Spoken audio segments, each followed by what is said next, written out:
This week's Bible in the News focuses in on the origins of Christmas.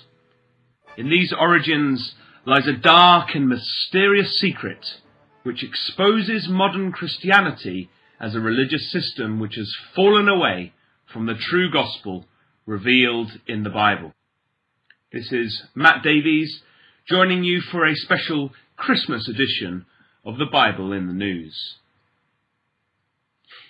If one really wanted to understand the origins of Christmas, a logical place to begin would be with the word Christmas itself.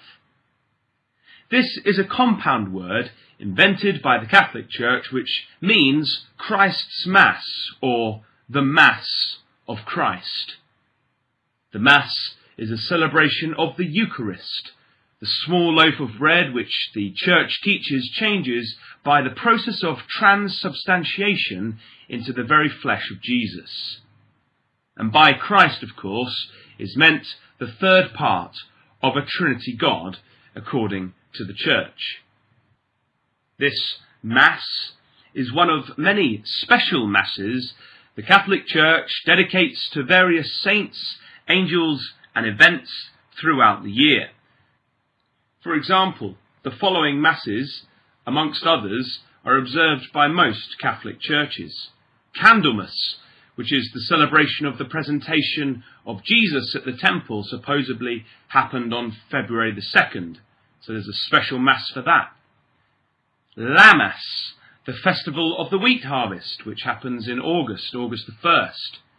Marymas, the celebration of Mary's so-called Assumption, happens on August the 15th. Michaelmas happens on the 29th of September, which is the feast of Saint Michael and all angels. Hallowmas, or All Saints' Day, is celebrated on November the 1st. Martinmas, the patron Saint Martin's Day, is celebrated on the 11th of November. And after Christmas, there's Childermas, the Holy Innocents' Day, on the 28th of December, which is held to commemorate Herod's destruction of the infants as recorded in the Bible. And so Christmas is just another specially named Mass, therefore, in a series of Masses which are conducted throughout the year. So with this background of the festival firmly steeped in the church tradition, you would not be blamed for assuming this festival was Christian. Well, you would be wrong. Because the real origins of Christmas go back much further, to the pre-Christian times of the Roman Empire and before. The roots of Christmas are in fact steeped in paganism.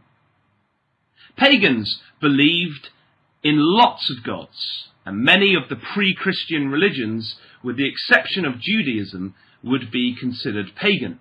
Many of the concepts of paganism can be traced way back in time through the ancient cultures of the Romans, Greeks, Egyptians, and Babylonians. According to the Bible, it was the Babylonian leader Nimrod in Genesis 11 who first corrupted God's truth and brought in a rival system of worship and rulership, which is why God caused the confusion of the languages at the religious Tower of Babel. The ideas from Nimrod went with all the peoples as they clustered together in the languages they had been given. And this is why we can find similar myths and pagan rituals across many of the cultures of the ancient world. And two of the key doctrines from the pagan times, just worthy of note in passing, would be the idea of an immortal soul that lives on after death, and an idea of a bad god with legs of a goat and horns, but more on this later on. In the winter time, around December the 25th, the pagans used to celebrate a festival. This celebration and the meaning of it varied from place to place and evolved down through time. The general idea, though, behind the celebration was the victory of the gods of light over the gods of darkness as the nights began to get lighter. In Roman times, throughout the Roman Empire, the festival had turned into the holiday called Saturnalia. And Saturnalia was a week-long period of lawlessness celebrated between December the 17th to December the 25th. During these dates, the Roman courts were closed, and Roman law dictated that no one could be punished for damaging property or injuring people during the days of the celebration, the holiday. An ancient Greek writer called Lucian records what this festival was like, and amongst acts of gross immorality, the main theme was mainly around enjoying much food and drink. It seems the population of pagans, they really enjoyed their festival, and it makes sense. It was something to look forward to in the darkness of winter, and most of the rituals were based around lights which brightened up the gloom. Behind the lights, though, false worship was being performed to pagan gods, which, as we know, is an abomination to the God of the Bible, the true and living God, who had revealed a true way of worshipping him. Indeed, the law he gave to his people of Israel clearly decreed that, quote, "Thou shalt have no other gods before me. Thou shalt not make unto thee any graven image or any likeness of anything that is in heaven above, or that is in the earth beneath, or that is in the water under the earth. Thou shalt not bow down thyself to them, nor serve them, for I, the Lord thy God, am a jealous God." End quote, Exodus 20, verses 3 to 5. In God's eyes, this worship of the pagan gods in the winter festival and the practices which went with it were not honouring to him. God's people of Israel were often lambasted by the prophets for following the ways of the pagan heathen nations around them. God called for holiness and separation from their ways, and it's inconceivable that the faithfuls of old, like Abraham or Moses, would have indulged in the pagan festivals and rituals of their day. In the year 313 AD, a Roman emperor called Constantine changed the state religion of Rome from all-out paganism to become tolerant of Christianity. And he did this for political reasons. Like most politicians, the key to success is compromise. The Christians supported him and even joined his armies, believing they were fighting for Christ. And this was helped further when Constantine claimed he had seen a vision of a Christian symbol which led him to victory in one of his battles. Christianity had now entered into the halls of power and was no longer simply a religion, but a political tool attached to power and wealth. In the 4th century, in an endeavour to convert pagans to the new state religion of Christianity, Christians imported the Saturnalia festival, promising pagans they could continue with their celebrations as Christians. The main issue with this, though, was there was nothing remotely Christian about Saturnalia. The remedy to this was that Christian leaders named Saturnalia's last day, December 25th, as the birthday of Jesus, and the job was done, compromising a pagan festival and giving it a legitimacy for new converts.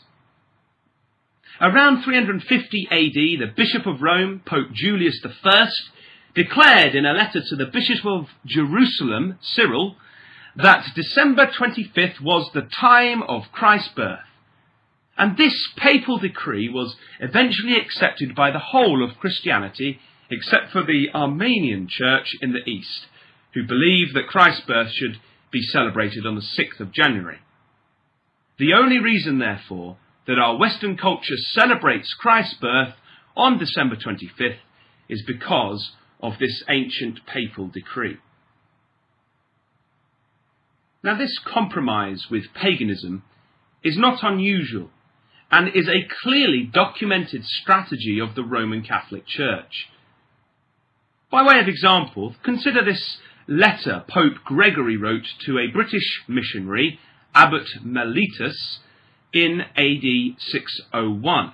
Quote, I have, upon mature deliberation on the affair of the English, determined upon that the temples of the idols in that nation ought not to be destroyed, but let the idols that are in them be destroyed. Let holy water be made and sprinkled in the said temples. Let altars be erected and relics placed, that the nation, seeing that their temples are not destroyed, may remove error from their hearts, and knowing and adoring the true God, may the more familiarly resort to the places to which they have been accustomed. They may build themselves huts of the boughs of trees about those churches which have been turned to that use from temples, and celebrate the solemnity with religious feasting, and no more offer beasts to the devil, but kill cattle to the praise of God in their eating, and return thanks to the giver of all things for their subsistence, to the end that, while some gratifications are outwardly permitted them, they may the more easily consent to the inward consolations of the grace of God. For there is no doubt that it is impossible to efface everything at once from their obdurate minds, because he who endeavours to ascend to the highest place rises by degrees or steps, and not by leaps." End quote. We can see here then an early glimpse of the operations of the church. They would not seek to convert people from paganism in one go. They would simply superimpose their ideology on top of pagan ideas, rituals, and holy places, so that Christianity would become palatable to a pagan. The pagan could continue to enjoy the things he liked, but the church would allow him to do so under the mantle of Christianity. They would compromise in order that they would retain popularity. This is the reason why people still celebrate a festival in December. The only reason it is associated with the birth of Christ at all is because a pope decreed it 300 years after the event took place on the basis of the fact that it was once a pagan festival. There is no Bible verse which suggests otherwise. Because of its obvious pagan and popish origin, Christmas was actually banned by the Puritans in England between the years of 1642 and 1660. Christmas was also banned for this reason in many parts of America by early settlers who took the Puritan ideas with them as they migrated. Also in Scotland, the Scottish Presbyterian churches believed there was no biblical foundations for Christmas, and so right up until 1958, the 25th of December remained a normal working day and not a public holiday. However, even though these ideas of non-compliance to the compromise that the church had made were promoted in these small pockets of time, for the most part, the ideas and rituals of a winter celebration continued to be practiced. The winter celebrations were so loved and longed for due to the emotions they stirred that it meant Christians continued to observe the winter festival, and eventually all resistance to the origins of Christmas failed. It is now considered a very strange thing for anyone, even non-Christians, to not observe the celebration of the Mass of Christ. So what does the Bible say? Well, when we turn to the Scriptures, we find they are silent about celebrating the birth of Christ. In fact, nowhere in the Bible do we find examples of the early believers of Christ celebrating his birth. In fact, in Ecclesiastes we read, "A good name is better than precious ointment, and the day of death than the day of one's birth." Ecclesiastes 7 verse 1. And in this vein, the Scriptures do tell us to remember Christ's death when he had accomplished his mission to overcome sin, rather than his birth, by which he had accomplished little. For example, we're told to remember Christ's death and resurrection in 1 Corinthians 11 verses 23 to 25. If one were to even attempt to calculate the birth of Christ using solely the Bible, the best we might do is to find that Christ was born around the autumn time, not in December. Now, if we were to look at the idea of celebrating Christ's birth and even though the concept is not biblical, conclude that we might like to mark this occasion, then if we were to just use the Bible, how would we go about doing this? How would we go about marking his birth? Well, if you did do this, it would be very surprising if you concluded to cut down a tree from a forest, bring it home, and decorate it with lights and gold and silver tinsel, and then put presents under it. You certainly would not conclude that weaving a holly wreath and hanging it on your front door was also a legitimate form of celebration. Why? Because none of these rituals are biblical.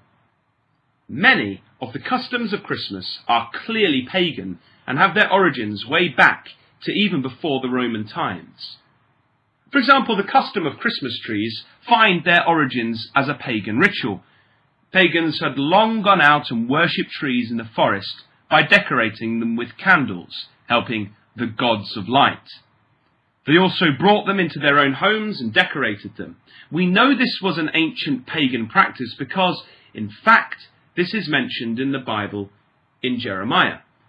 In Jeremiah 10 verses 1 to 4 we read, "Hear ye the word which the Lord speaketh unto you, O house of Israel.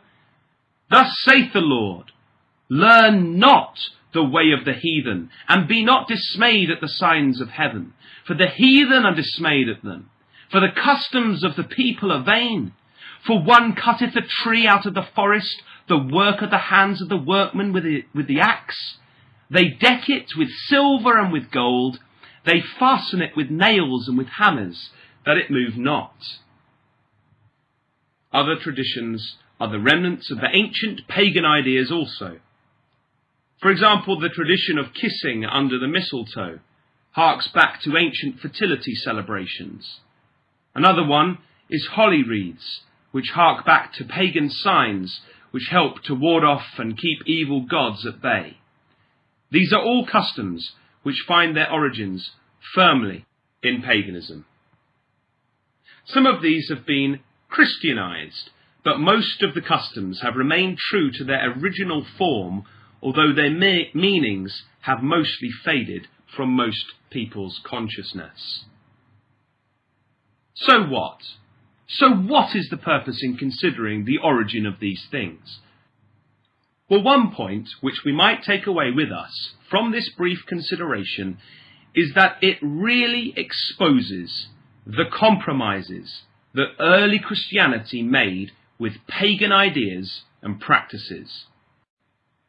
When considered in the light of the Bible, we actually find many of the ideas of paganism, and not just a winter festival, have filtered through to modern Christianity. Ideas like the immortality of the soul, for example, are not biblical. And for a simple proof of this fallacy, turn yourself at some point to Ezekiel chapter 18 and verse 20. The concept of a bad god with horns and goat legs are seen in ancient Greek mythology. The god Pan, for example, took the form of a man with goat's legs and horns. And he was the god of mischief and naughtiness. And of course this idea was popularized by the church in its teachings of a fallen angel devil. Sometimes, after considering the truth of the Bible, we can wonder how that modern Christianity has fallen so far away from the true Bible teaching on these matters by compromising so obviously with pagan ideas. However, we must realize that this is in fulfillment of Bible prophecy. One of the most amazing things about the New Testament record are the prophecies that the truth of the gospel would in fact become corrupted. For example, the Apostle Paul is recorded to have said in Acts chapter 20, verses 27 to 30, "For I have not shunned to declare unto you all the counsel of God. Take heed therefore unto yourselves and to all the flock, for I know this, that after my departing shall grievous wolves enter in among you, not sparing the flock. Also of your own selves shall men arise, speaking perverse things, to draw away disciples after them." Again, in Timothy, 2 Timothy chapter 4, verse 3 to 4, we read, For the time will come when they will not endure sound doctrine, but after their own lusts shall they heap to themselves teachers, having itching ears, and they shall turn away their ears from the truth, and shall be turned unto fables. We read from Peter, but there were false prophets also among the people, even as there shall be false teachers among you, who privily shall bring in damnable heresies, even denying the Lord that brought them, and bring upon themselves swift destruction, and many shall follow their pernicious ways, by reason of whom the way of truth shall be evil spoken of. And through covetousness shall they with feigned words make merchandise of you, whose judgment now of a long time lingereth not, and their damnation slumbereth not. 2 Peter 2 verses 1 to 3. Therefore, with these Bible prophecies in mind, we can see the fulfillment of the truth of these things in the demonstration of the celebration of Christmas. The celebration of the Mass of Christ is an example of the corrosion of the truth, and explains how the gospel message is all but lost to those who have put their trust in church systems which have clearly compromised with pagan ideas on this winter festival and on the various other doctrines which we see are held by modern Christianity. The inspired Apostle Paul warns believers in the ecclesia of Thessalonica of a false system which would arise with a man of sin as its figurehead, who would deceive people so that they would believe in lies. He says, for example, in verse 3 of 2 Thessalonians chapter 2, "Let no man deceive you by any means, for that day," the return of Christ, "shall not come, except there come a falling away first, and apostasy." And when we read 2 Thessalonians fully, we see it links with the characteristics of a religious power which the prophet Daniel prophesies of, who says that it would grow out of the system of the politics of the Roman Empire. In Daniel 7, we read of the Roman system, which is described as a dreadful and terrible beast in verse 7. Out of this beast arise various horn powers, and this is said of one of them, "And he shall speak great words against the Most High, and shall wear out the saints of the Most High, and think to change times and laws, and they shall be given into his hand until a time and times and the dividing of time." Daniel 7 verse 25.